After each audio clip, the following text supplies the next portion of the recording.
Herzlich willkommen zu einem neuen Video. Heute zeige ich euch ein schnelles und einfaches Rezept für eine leckere Spitzkohlpfanne mit Hackfleisch und Paprika. Dafür als erstes eine große Zwiebel sowie 2 bis 3 Knoblauchzehen abziehen, anschließend beides fein hacken und wenn das erledigt ist, eine große Pfanne mit einem guten Schuss Öl erhitzen, Zwiebeln und Knoblauch in die Pfanne geben und für 2 bis 3 Minuten bei mittlerer Hitze glasig darin anschwitzen. Danach kommt auch schon das Hackfleisch dazu, insgesamt 400 Gramm, halb Rind, halb Schwein. Das Hackfleisch mit einem Kochlöffel etwas auseinanderreißen und bei mittlerer bis hoher Hitze für 5 bis 6 Minuten krümelig anbraten. Währenddessen bereiten wir die restlichen Zutaten vor: 3 Paprikaschoten, waschen, entkernen und dann in kleine Stücke schneiden.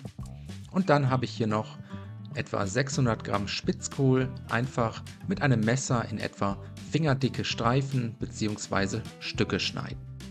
Das Hackfleisch jetzt schon mal mit einer sehr guten Prise Salz und Pfeffer würzen, außerdem die Paprika schon mal mit dazugeben, alles einmal kurz umrühren, mit anbraten und danach je einen gehäuften Teelöffel süßes sowie geräuchertes Paprikapulver dazugeben, die Gewürze ebenfalls kurz unterrühren und dann fehlt nur noch der Spitzkohl.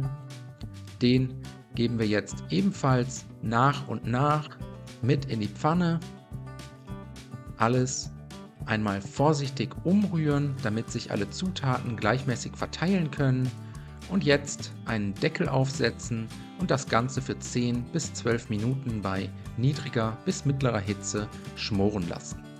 Zwischendurch den Deckel immer mal wieder abnehmen, die Spitzkohlpfanne einmal kurz durchrühren und dann mit geschlossenem Deckel weiter köcheln lassen, bis der Spitzkohl die gewünschte Konsistenz erreicht hat.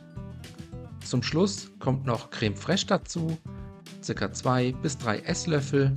Außerdem mit einer sehr guten Prise Salz sowie frisch gemahlenem Pfeffer abschmecken und dann sind wir fertig.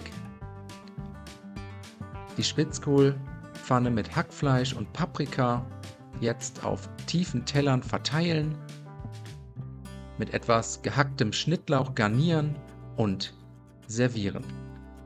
Ich wünsche euch schon mal einen guten Appetit. Ich hoffe, euch hat das Video gefallen. Viel Spaß beim Nachkochen. Bis zum nächsten Mal.